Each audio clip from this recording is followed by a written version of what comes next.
Selamat petang, salam sejahtera. Ulasan pilihan petang ini ditulis oleh Dr. Mahathir Mohamad. Malu sudah hilang di Malaysia. Ulasan sepenuhnya.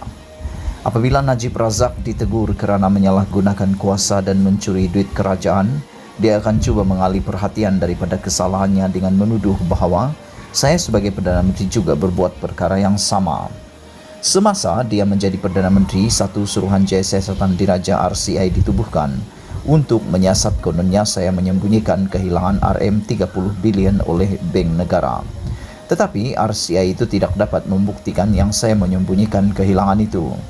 Bank Negara tidak dikehendaki melaporkan kepada saya akaun Bank Negara. Adalah mustahil bank melapor kehilangan RM30 bilion itu dan meminta saya merahsiakan kehilangannya.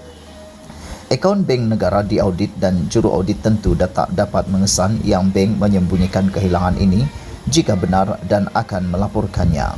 Jika tidak, pihak audit tentu bersalah kerana tidak melaporkan kehilangan tersebut.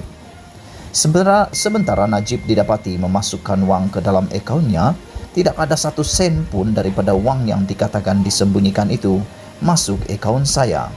Akhirnya, Najib didapati bersalah kerana bukti menunjukkan yang dia mempunyai hampir 1 bilion dalam akaunnya dan dia dihukum penjara 12 tahun serta didenda RM210 juta.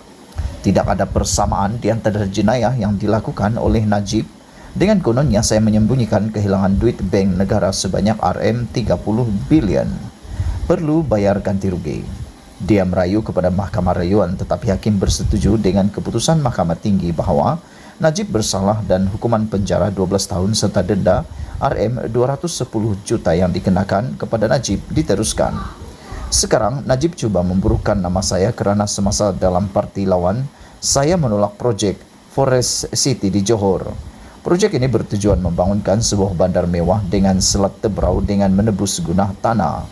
Perancangan yang diluluskan ialah untuk membangunkan bandar mewah yang mampu dibeli hanya oleh jutawan dari China. Pemilikan tanah adalah secara kekal. Bandar itu pula akan diberi taraf bebas cukai.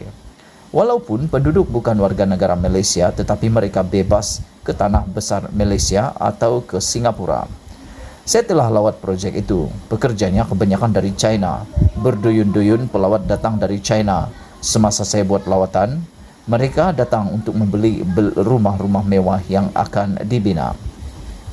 Pelawat warga Malaysia tidak pun sampai 20 orang. Mereka adalah pelancong yang ingin melihat taman yang cantik yang sudah siap dibina. Seperti biasa, jika projek itu ditamatkan oleh kerajaan, Pakatan Harapan PH, ganti rugi beberapa bilion ringgit perlu dibayar. Kerana Najib telah berhutang berbilion ringgit, kerajaannya terpaksa mendapat bantuan swasta sebanyak RM2 bilion untuk membayar faedah hutang. Yang mampu dibuat oleh kerajaan PH ialah menasihatkan Country Garden supaya rumah kos rendah yang boleh dibeli oleh orang Melayu dan Cina Malaysia perlu disediakan Country Garden Akur. Zuraida Kamaruddin sebagai Menteri Perumahan dan Kerajaan Tempatan mengadakan Majlis Perasmian Dasar Komuniti Negara pada 17 Februari 2019. Saya dijemput untuk menyampaikan sijil kepada antara lain Forest City kerana mengubah perancangan mengikut kehendak Kerajaan Malaysia. Ia bukan pengiktirafan projek Forest City yang telah pun dilulus oleh Kerajaan Najib Razak. Berkenan dengan projek rangkaian kereta api Pantai Timur ECRL, sekali lagi ia tidak dapat ditamatkan kerana perjanjian telah dibuat. Yang boleh dilakukan ialah mengurangkan kos projek. Kerajaan PH dapat menyelamatkan RM20 bilion melalui rundingan dengan pihak kontraktor. Hasil daripada pemerintahan kerajaan Najib, hutang negara melebihi 1 trilion ringgit. Masih ada tuduhan yang Najib telah menyeleweng berbilion ringgit lagi dari wang 1MDB. Najib juga dapat RM150 juta yang dirampas di pavilion yang dipercayai milik 1MDB. Tetapi mahkamah membuat keputusan untuk memberikan semula kepada Najib wang ini dan barang-barang lain kerana orang ramai diberitahu kerajaan tidak dapat membuktikan yang duit itu duit 1MDB iaitu duit kerajaan. Tentulah jelas Najib memiliki berbilion ringgit. Tetapi Najib masih buat permohonan supaya dihadiahkan tanah dan rumah yang bernilai RM100 juta. Najib sendiri pilih tanah tersebut. Selain daripada membebankan kerajaan sekarang dan akan datang dengan hutang berbilion ringgit, Apakah yang dilakukan oleh Najib yang melayakkannya diberi hadiah Rm 100 juta? Perdana Menteri lain tidak diberi hadiah oleh kerajaan sebanyak ini. Hingga sekarang, kerajaan masih belum membatalkan keputusan kabinet untuk memberi hadiah tersebut. Najib kononnya menolak, tetapi ia tetap akan diterima akhirnya. Sesuatu yang sudah hilang di Malaysia ialah perasaan malu. Najib tidak malu dan ramai penyokongnya tidak malu apabila disogok, apabila didapati bersalah. Nilai hidup yang hodoh ini jelas ternampak apabila penyokong Najib berkata, "Apa perlu malu? Najib bosku kita," kata mereka.